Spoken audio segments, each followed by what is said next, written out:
In this video, we watch all the new updates in Adobe Photoshop, Lightroom, and Classic 2025.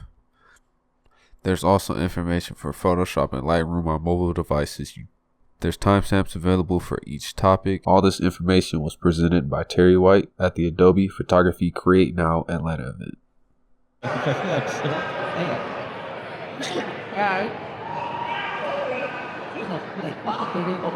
How long would it take you to do that one? Manually. I wouldn't shoot it. This is not my photo. The Vegas one I shot, I wouldn't even shoot this. Because I just went, nope, no, put my camera away, walk away, nope, I'm not shooting that one. Find distractions, wires and cables. Check the time, look at your phone.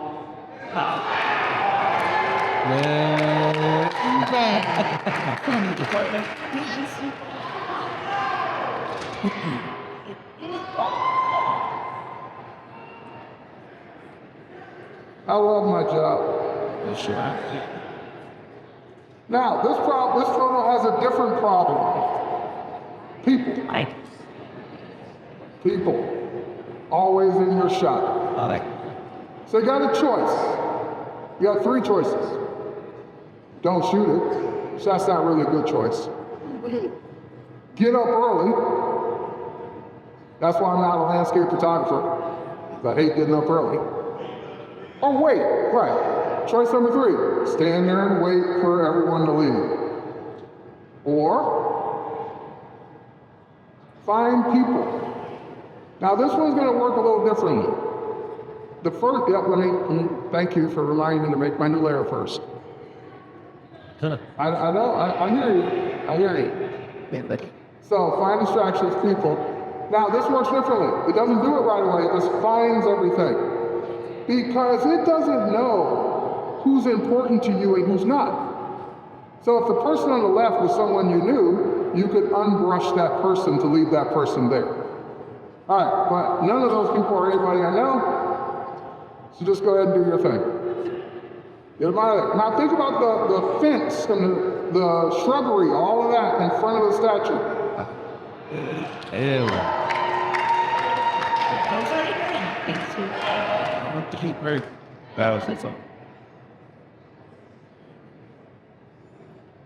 This is when Gen AI is a tool, not a replacement.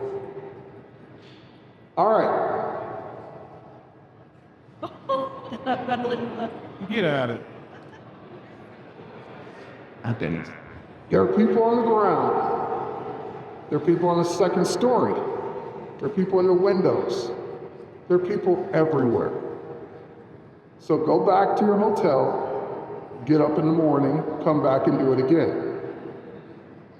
Wait for you no. You sit. Find people. I'm mad. In a second, it found them all. But the horse is not a person, and I don't want to leave half a horse. So I'll brush that in. That wheel's not a person. Might as well get rid of that stone. I don't need it. And I can unbrush or brush anything I want. Okay, good, I'm done. I forgot to do a layer. That's okay, I'll just do undo and redo. Yeah.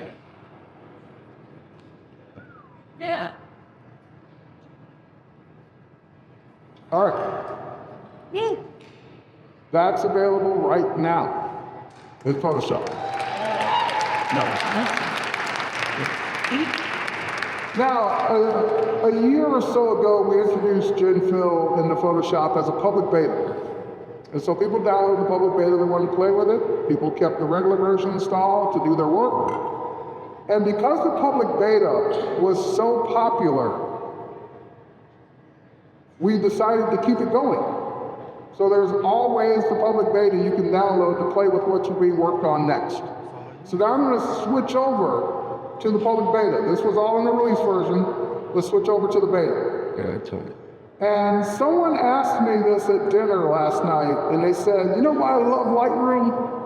Because it's got all those cool masks that automatically find people, hair, clothes, eyes, teeth, so forth and so on. It makes it easy for me to make those adjustments. I wish Photoshop had that. I wish I could bring those things over to Photoshop. We heard you. So I go to the object selection tool, and it automatically does a new thing, select people. And now it sees the two people.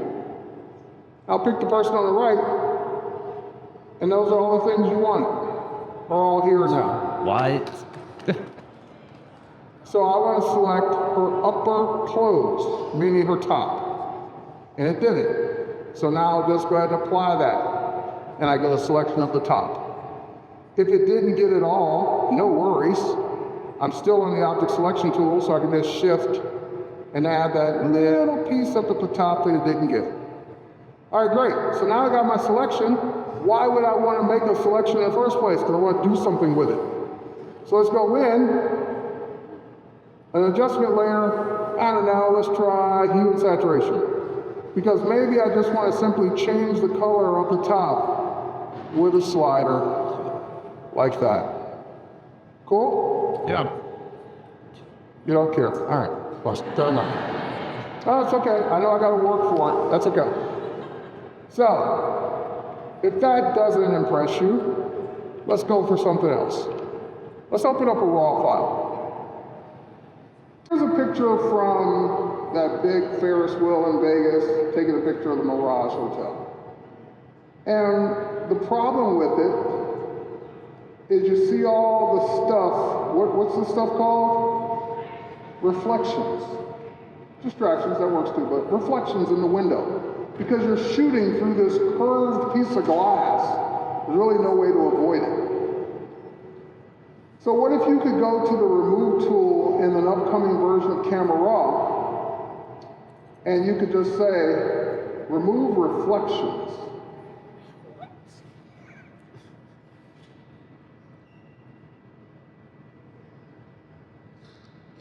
Or not. Oh, there we go. I was going to say, or not.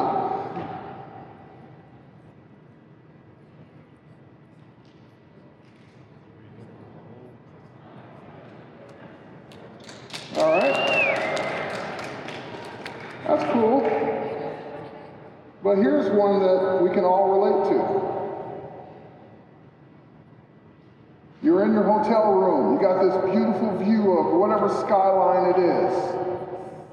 And you try and shoot it. And you see this ring around the window there? What is that ring? Reflection of what? My camera. My physical lens being reflected into glass. So first and foremost, while we're here, let's go ahead and clean that up a little bit. And let's go ahead and rotate that a little bit. Okay, cool. And now let's go to that same remove, and let's go to reflections, and apply.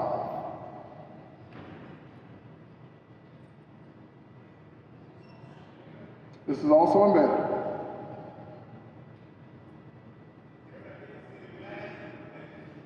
I know. You're not alone.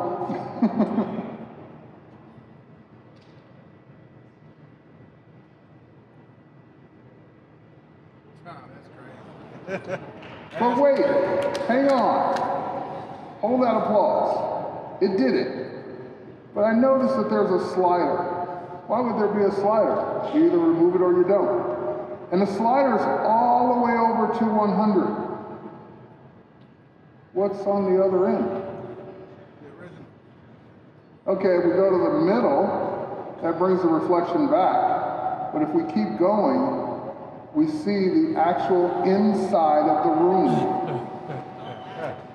So you would see the person taking the photo. If I was standing in the reflection, you'd see me. Or you can get rid of the reflection. All right. Thank you. That was Photoshop.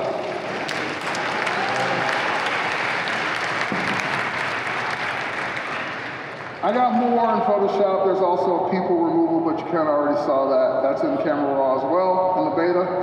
But let's pop over, for the sake of time, over to the application you cheered for, Lightroom Classic.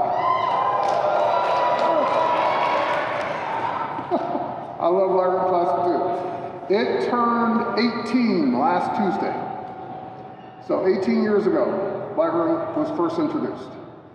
And it keeps getting new features, and this version is no different. I want to go into this photo that I took in the studio, and before we edit it, I'm going to make 2 virtual copies. So there's 1, and go back to the original, and there's 2, because I want to show you the before and after. So the first one, I'm not going to touch. I'm going to go to the second one, go to my develop module, and I'm going to hit what I always hit, which is auto. So auto tone is really pretty good. It's not perfect. So usually I disagree with some of the things it does, and I just readjust. But for the most part, it moves most of the sliders I'd want to move anyway. And I just tweak the ones I don't like. So I'm going to hit auto. And the problem with auto in this case is I don't like what it's doing to her skin tone. So I'd have to constantly tweak the sliders to kind of get it back to where I need it to be. But I'm not going to touch it. I'm going to go to the next one. And instead of using auto for my raw images, I don't start there anymore. I've been doing auto for years. Not anymore. Because we now have something new. We have adaptive color profiles. So what adaptive color profiles are, or profiles in general, are for your raw files, and you can pick the standard Adobe ones that have been there for years.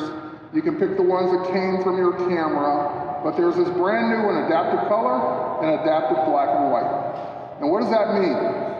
Adaptive color will look at the image and make adjustments based on that image using AI to do it.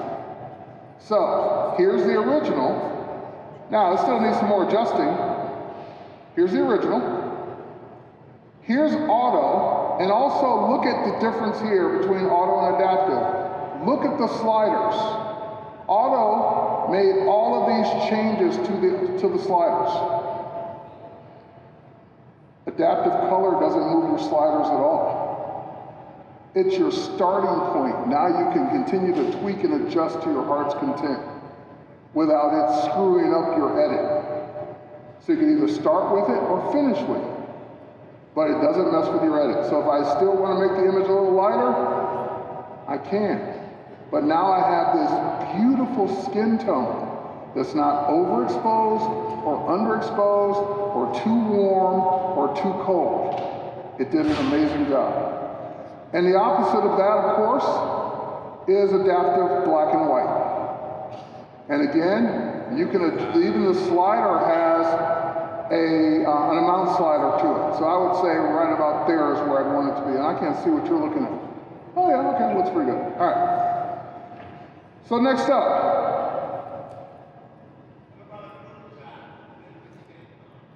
it will adapt to each person. It's AI based. So we've all had this problem. People, no, I'm just kidding. We've all had this problem. Someone photo bombing. So we're going to develop, and this would have been 5 years ago a trip to Photoshop, because there's no way you're getting rid of him in Lightroom. But now, because of Lightroom's remove tool, which gives me the option of using generative AI or not, if I turn it off, it's the original remove tool that was always there. If I turn it on, I'm going to get better results. And then I'm just going to go ahead and brush. So I'm going to go ahead and say that I want, and by the way, I'm going to say detect objects. So detect objects says, instead of you having to brush the whole thing, you can just outline it, and it will figure out that you want the stuff in the middle. So I'm just going to go around him. Okay. The hat's going to be tricky, but we'll try it. And now it will adjust and get everything. Now it's too much. It grabbed too much, especially of the hat. So I can always go in and subtract. Say, no, you're kind of like going crazy here. I don't need you to go that close.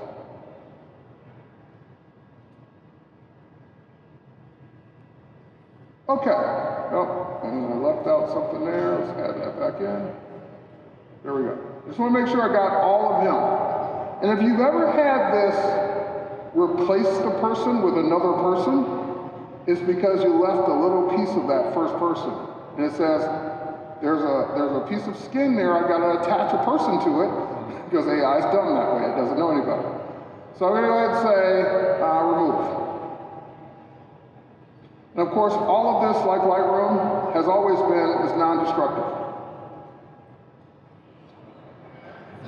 All right, I get 3 variations. Probably that one. Or that one, not that one. It tried, give it credit, it tried. All right, so that is using the new Gen AI remove tool inside of Lightroom. So a couple things just of note, Lightroom Classic has faster tethering, and for the Nikon tether capture engine that's built in, it's brand new, and also this latest version for tethering in general, you can now click on screen your focus points while you're tethered to have it focus the camera without having to touch the camera.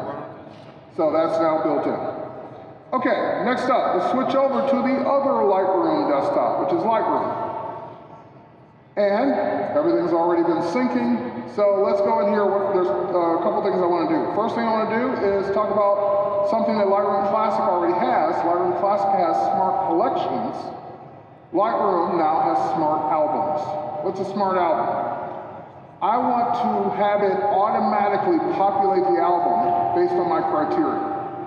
So I'm going to say create a new smart album, and I'm going to call this Best of Jaleesa. And I'm going to say the first criteria is it has to be a picture of Jaleesa. So I'm going to go down to people, which Lightroom is really good at identifying faces. And I've got lots of faces identified here, so I'm just going to scroll up to the J's, and there's Jaleesa. All right, so that's just going to dump every picture of Jaleesa in one album. I don't need that. I want best of. So I'm going to add another rule that says the rating is 5 stars. So pictures of Jaleesa that I rated 5 stars, and from here on out, any new pictures of Jaleesa that I rate 5 stars. Give me an album of those. There they are. But unlike any other album that's just you drag images into it, this will continue to have more images or less images when you change that criteria. So for example, if I don't like this one, and I mark it 4 stars, it disappeared. Why? Because it no longer meets the criteria. It didn't delete it, it just says it's no longer in this album because it's not 5 stars. If I go back to this and I rate another couple of her images 5 stars, like that one, and this one. Now when I go back to it, those 2 images are now there. So it will continue to update the albums based on the criteria that you set up. All right, next up, let's talk about something that's very useful in terms of trying to figure out how far your edit has gone, or how far it should go. So for example, let's go here, and let's go to, we'll go to this picture of Jaleesa. All right, so we've had a compare mode for a while, where you can compare 2 different pictures. But now there's a new compare version, compare before and after. So when I compare before and after, it put the before on the left, the after on the right, so I can always see where I started and what I've done to the photo and make comparisons to the beginning. So that's really helpful when you're trying to see, hey, this is a little too dark, let me make it a little lighter. Oh, I forgot what it used to look like. You just look back at the original. And you can always update the original to be the new starting point and then continue to edit based on that. So nice before and after, you can swap, and you can always switch back to multiple photos if you want to compare 2 different photos and see what they look like. You can always do that. Okay, so that is Lightroom Desktop. Now we're going to switch to something else. Let's switch to your phone. So, I love Lightroom on my phone. I love having everything I've been doing on desktop, including all the things that just came over with me at all times. But what I want to do is talk about a couple of new things that you may have missed. So one of the problems that we solved a few versions ago was that people were not happy, and I was one of them. I don't want to have to import everything and wait just to get started. I want to just start editing and let it do all that stuff in the background. So I used to turn on auto import. I was able to turn that off now, because you look in the lower left-hand corner, there's a new button that says device. In Android, I think it says gallery, but it's basically your camera roll. And if I tap on it, it shows me all the pictures in my camera roll, which is cool. So I can scroll up, I can see pictures I've taken today, and I can go in, and there's one of our speakers here, and I go ahead and take a look at that photo, and I want to say that I want to start making some adjustments to it. So first and foremost, I could go into the profiles, and I could, oh, that one's not raw, hang on, sorry, I just wasn't shooting, the first one's in raw. That one is, that's a raw file. Okay, so let's go in. And now Brianna's here. So I'm gonna go into that new adaptive color and let it, and look at that. It just instantly got better just by tapping one button. And that's cool. But what's also cool is in the lower left-hand corner, there's a new magic wand icon. And those are new quick actions on mobile. So when I go to quick actions, it analyzed the photo quickly, and it said, first of all, you can do auto tone, which I don't do anymore. I can do select subject. I can find the background. I can retouch the photo, and a brand new one that just came out called fixed angle, which we'll do on another photo. So I could, for example, select the background, because one of the things that makes your background, make your subject stand out, is to make your background stand out less. So we'll just go ahead and darken that background just a little bit more to make her stand out more. Great. And if I go into retouch, then I can go into all those individual areas. If she was showing teeth, I could make the teeth brighter. I could make her eyes a little bit more vibrant or stand out. I could go to skin and soften it. I could go to hair, and I'm going to do something with hair. It's just cool to do on every photo. And then clothing as well. So for example, let's zoom in, and let's go to eyes. Now, I think it does too much by default. It's a little too much. Pull it back a little bit. But now I want to go to hair. And I know what you're thinking, Terry, don't mess with the hair. It's okay, it'll be okay. Let's go to hair. And it just makes the hair stand out more. So it can basically makes it more detailed. Look at that, look how vibrant that gets. How sharp the hair gets. That's all I'm doing, that's it. So, here's our before, kind of okay, out of the camera, and here's our after. Quickly and easily, right here in Lightroom, going beyond what you can do with the Native Photos app, because the Native Photos app can only adjust globally. It can't adjust individual things inside the photo. Okay, so next up, and by the way, because I brought that in from the camera roll and made one change to it, it automatically brought it into Lightroom. So that's in my Lightroom album now, and there it is. Next up, let's go in, I'll go back to my, the one I was working on. Let's go back here. Let's go to this building, this is SCAD, and let's go to quick actions. And the building looks like it's kind of leaning over, depending on the angle, you get that a lot. Fix angle, just one tap, and it will stand your buildings up and make them better. So one tap, fix angle on the phone. Don't launch Photoshop on my phone. You might be thinking, Terry, that's a phone. I do professional work. I can't do that on my phone. I need my big computer, big screen, all the power, layers, all that other stuff. I hear you. But hear me out. let's start with, I can create a canvas. So I can create a blank document. And if I do create a canvas, I can even specify from my recents, from social media sizes, or tons of print sizes, because this supports high resolution. So I can even make a poster from here. I'm going to go to social, I'm going to go to Instagram story, and there's my blank Instagram story post. Now I can also grab an image to go on that layer, so let's go to image, and this is the one I want to get from Adobe Stock. So when I go to Adobe Stock, I want to search for the kind of image I want. I want a starry nebula. You might be saying, well, how much do those images cost? This is our free collection. So anything you grab from this Adobe Stock is free. It won't cost you anything. And I can scroll through hundreds of starry nebula photos until I find the one I like. Ooh, I like that one. Let's go to that one. Add that asset. Now, unfortunately, though, it's going to add that asset in its native format, which is probably a wide image, because that's the way people normally shoot this kind of image. They shoot it wide, they don't shoot it tall.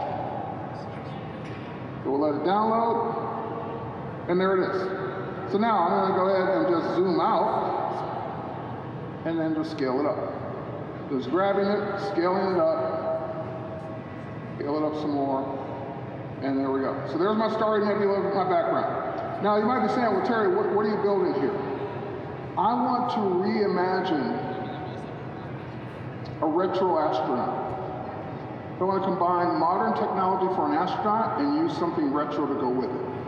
So first shot I'm going to bring in, besides the nebula, I'm going to add from my photos. So these are my photos. And I'm going to go to my retro astronaut, I'm going to grab this prop plane. And that comes in as a layer, I'm just going to move it down. And now that I got it moved down in place, I need to get rid of its background. So I'm going to select area, and I'm going to use something that's brand new to Photoshop in general. It's called Tap Select. So Tap Select literally lets you tap on the photo where you want to make a selection. So I wanted to select the plane. And it did, but it didn't select the wings. Now I can continue trying to tap, but I can also use other tools, just like you would in Photoshop Desktop.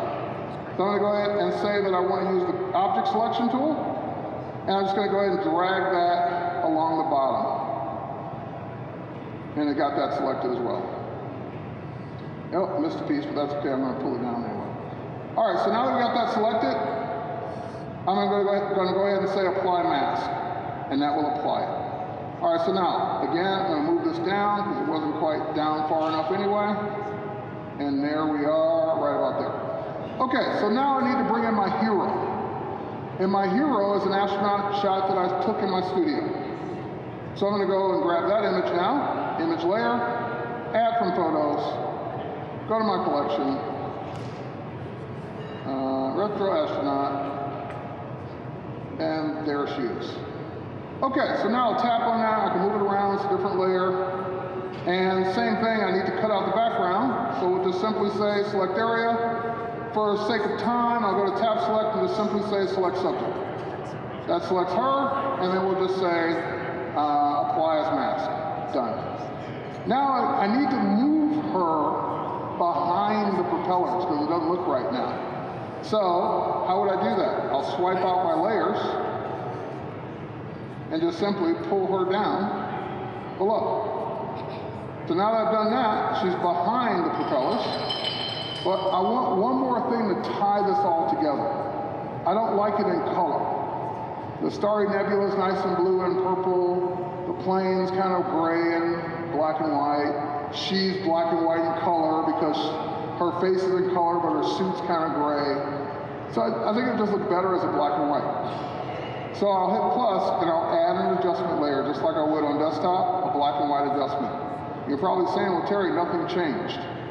Because there is one departure from desktop, and that is when you add a adjustment layer on phone, it automatically clips it.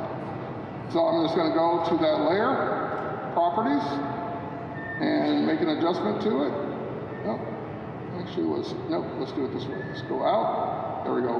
Make the adjustment, and let's unclip.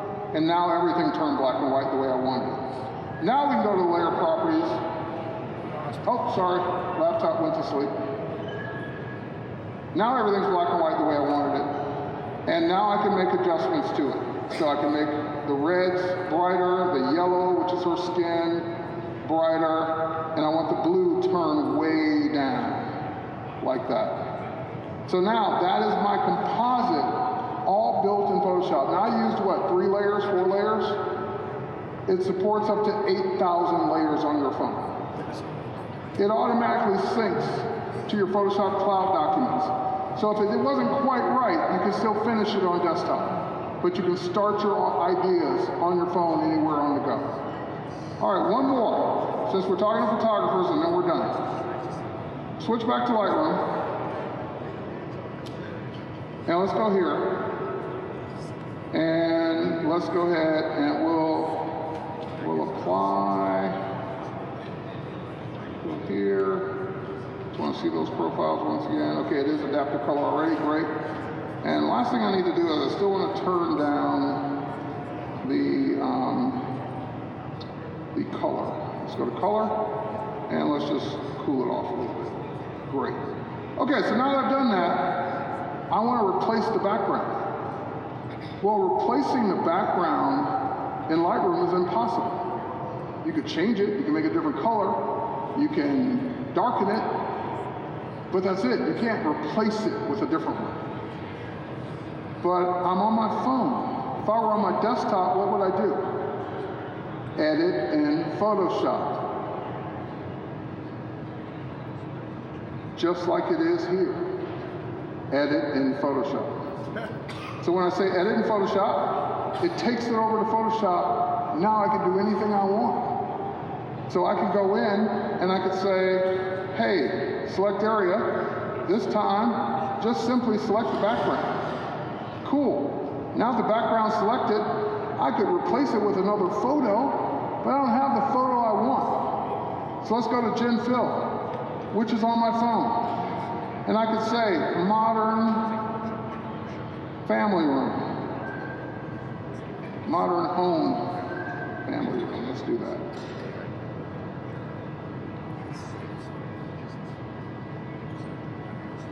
Generate.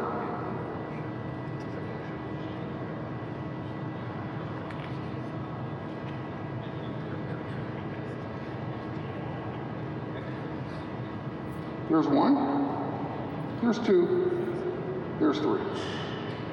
So I could keep generating more. I just hit the more button, it'll give me 3 more, and 3 more, and 3 more. But for the sake of time, I'm gonna say that's the one I want. She's sitting on a sofa with a blue background behind her in a window, and now there's a big button at the top, back to Lightroom. So it'll take this layered Photoshop file, save it, take it back to Lightroom, and bring it in to the same album and put them right next to each other, sometimes at the bottom. There they are. So here's my before, here's my after. All done on my phone using the same workflows I've used for years on desktop. Thoughts?